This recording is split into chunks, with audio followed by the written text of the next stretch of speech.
This may be the last question, Ted, and we really thank you for being available, and we'll have more of these. Here's a question for you. A number of recent events, and we've touched on this briefly, but there's an addition to this. A number of recent events have highlighted the weaknesses in our food and commodity supply chains, affecting both producers and consumers. What can be done to mitigate supply chain risk in Alberta and Canada? And one proposed solution to supply chain disruption is small local packing and processing facilities. Economies of scale has not supported the feasibility of local meat processing in the past. Will the potential of another pandemic or other global disruption event be enough for consumers to support them? So that's a little bit on the smaller scale production. And then I'll put a tag on, which is big. I'd like you to comment on the importance of labor or shortages of labor in our sector. And then that may be the end. You can go have a Starbucks. Yeah, I'll need one. You may have to repeat the question as we go through it a bit, because there's a lot to that. Again, these are things that are terribly difficult to unpack. But I'll put it simply. Producing food closer to local populations and the fact that you don't have to go across borders or across countries to distribute it, thereby probably smaller processing, local packing or processing facilities. That's the first thing. Yeah. What's the feasibility of that, or is scale everything? And then the second piece is just comment a bit about labor. Okay. I'll just, as I start that, I want to remind you again that 70% of what we consume in the way of food in Canada, we produce here. So it's not like we're not doing that. To some, the question is, can we do more of it? And the answer is yes, perhaps. But remember that 50% of what we produce, we export. So unless you're going to bring more land into production, you have to have some trade-off somewhere in that package.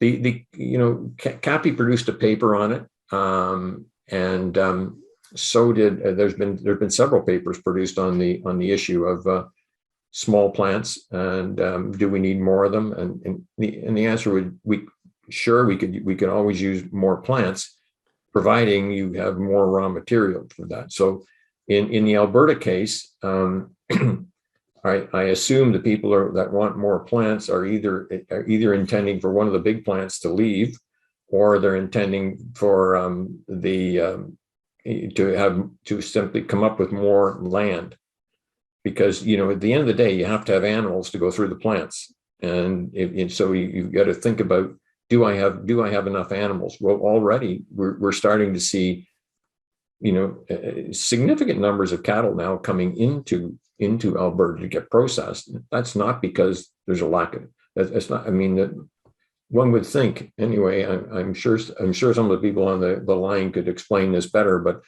when you've got cattle coming into Alberta to be processed, it suggests that you need more cattle in Alberta, and you're exporting cattle too, of course, at the same time.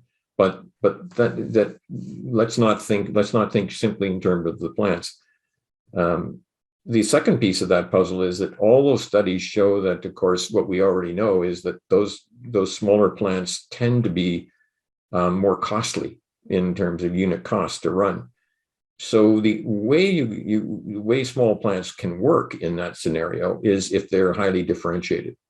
So the really, really small plants are fine because they can be local food industries. People can come up, drive up to the farm, and you've got a country slaughter on the farm.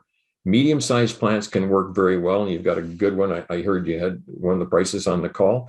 They run a great shop. Centerra is in that medium-sized category, and I take my hats off to them all the time, because they have figured out that chain, how to link their slaughter through to the retail. And in Japan, Ray was pretty smart. He lined it up with a customer that was the right size, that wanted his product at the right time. I don't know if they're still doing that, but it was a good move. So you can do a medium-sized plant, which is usually the toughest place to be. Really small is always okay because you're so differentiated locally. really big works because your costs are much lower. The middle ground is harder unless you differentiate. And so he figured it out. One of the best stories I've ever seen, and I wish if anybody from Alberta visits Toronto and they want a tour, give me a call. I'll take them to what is the best, easily the best butcher shops in Canada. At least they make the most money.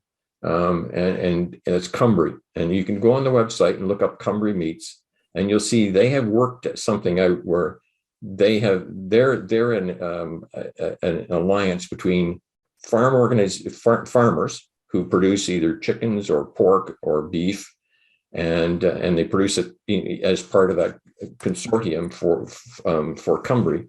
Cumbry runs these really fancy butcher shops, and the one thing that they have no interest in is competing on price. They couldn't care less. Their idea is whatever Loblaws is selling for, we'll make it way more expensive. And guess what? They get lineups at the door.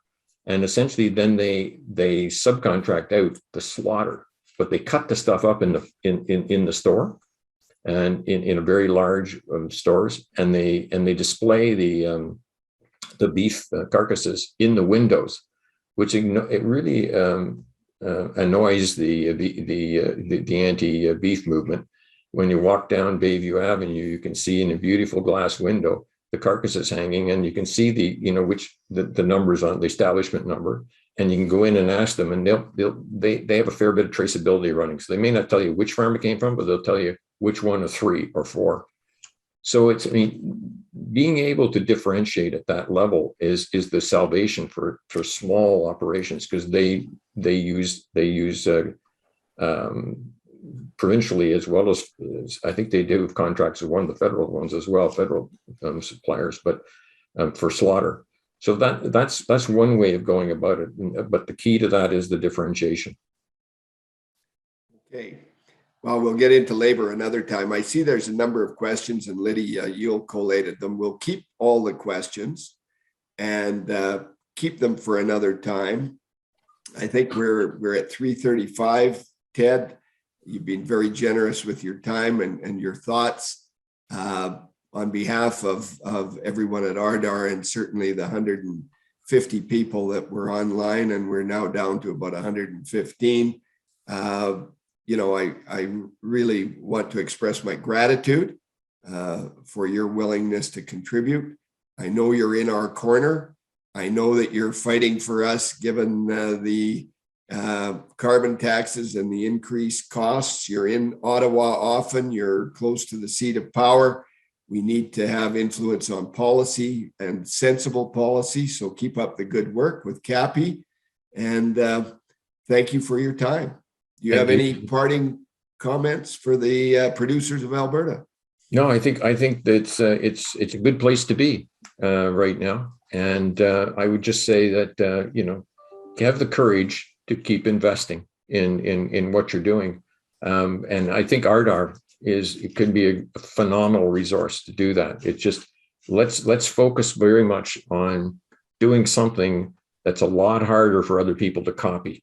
And if you can do something that starts on the farm where most of the hard to copy stuff goes, and you find a willing processor that's going to carry that through, that becomes really difficult for a big organization to come along and copy, because they've got to copy both what's processing, and they can do that, but then they have to copy the farm model, and they won't want to do that. So that